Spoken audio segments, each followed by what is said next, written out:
Salut la compagnie, c'est Jules Melon et en ce week-end pascal qui commence, au moment où je tourne la vidéo, je décide dans Impro Ciné Critique de vous parler d'un film d'Albert Dupontel. Quoi? Encore? Oui, c'est le troisième dont je parle ici, mais en même temps, après avoir vu Au revoir là-haut et revu Enfermé dehors, je dis tiens, j'enchaîne. Et cette fois-ci, c'est Le Créateur, film sorti en 1999 que je n'avais pas vu, donc c'est la première fois que je le vois.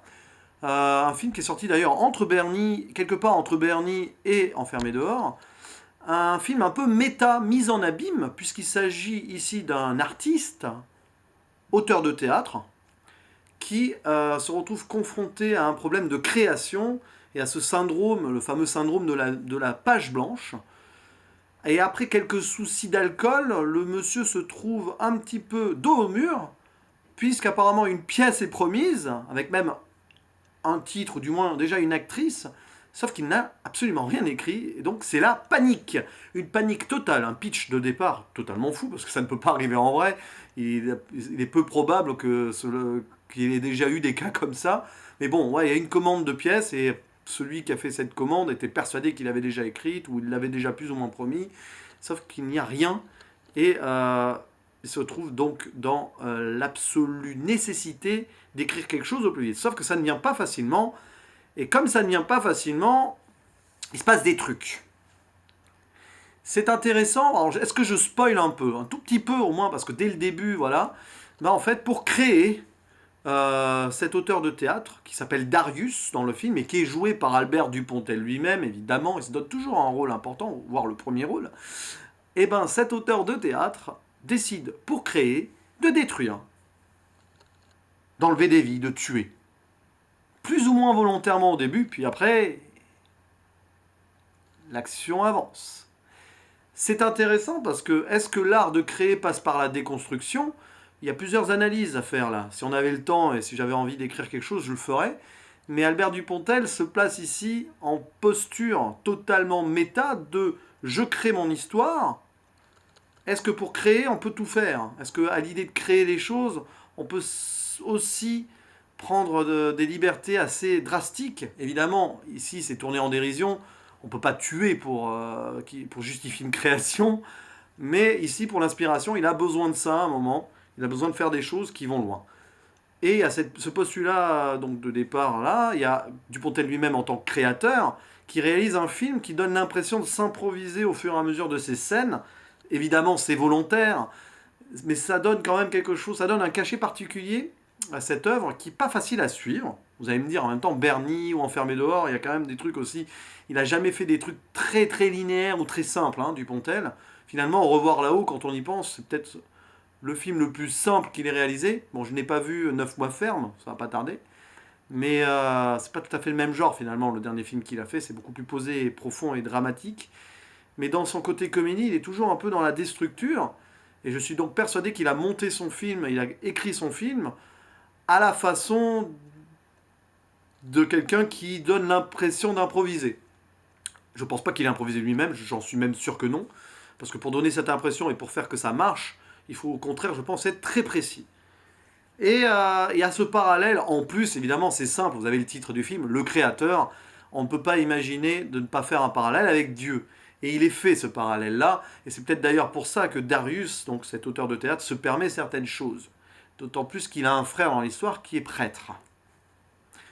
J'en dis pas plus, mais le parallèle se fait de plus en plus au fur et à mesure qu'on avance dans le film. D'ailleurs, en parlant de Dieu, dans le film, il apparaît à un moment, et il est joué par Terry Jones, qui est l'un des co-créateurs et co-réalisateurs des films Monty Python, avec Terry Gilliam. Et on peut quand même imaginer ici que Dupontel a voulu rendre un hommage, déjà en mettant Terry Jones dans le film. D'ailleurs, Terry Jones et Terry Gilliam apparaîtront dans Enfermé dehors quelques années après.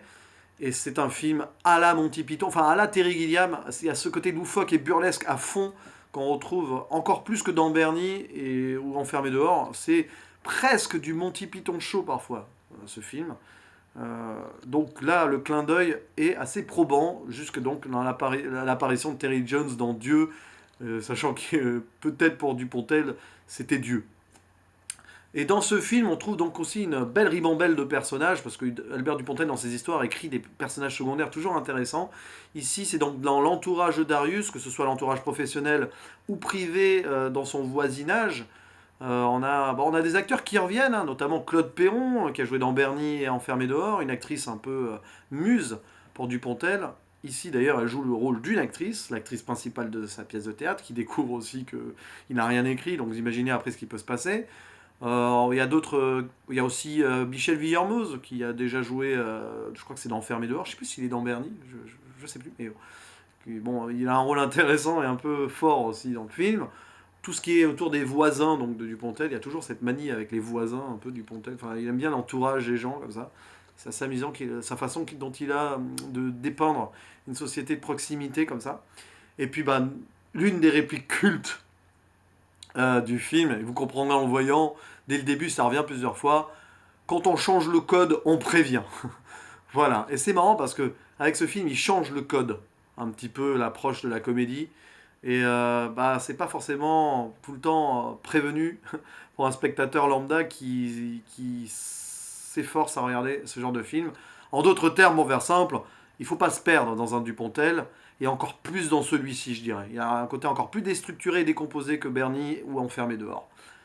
Ce qui rend d'ailleurs à la fois ce film très intéressant et un peu brouillon, bon, c'est voulu, mais c'est pas évident. Je lui mettrai tout de même un 7 sur 10 bien tassé. J'ai plutôt passé un bon moment, même si à certains instants j'étais un peu. Ouais, bon, ok. Et bah, c'est le burlesque absolu, le travail de création et de destruction mélangés, avec des parallèles autour de ce thème-là. Et vous obtenez un film qui tient la route et qui a une fin intéressante, je trouve aussi. Dans la toute dernière scène, je peux pas en parler, je vais pas spoiler là, est amusante.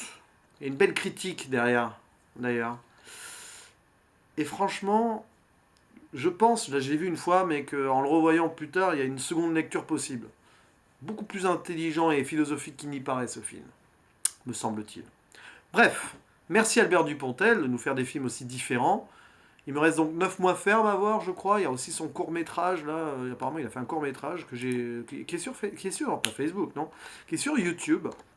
Et sinon, je crois que j'ai tout vu de lui après, hein. Je vérifie. Ah non, il y a le vilain aussi qu'il faut que je vois. Voilà, voilà. Bref, probablement dans une des prochaines éditions d'Impro Ciné Critique, tout ça. À la prochaine. Ciao.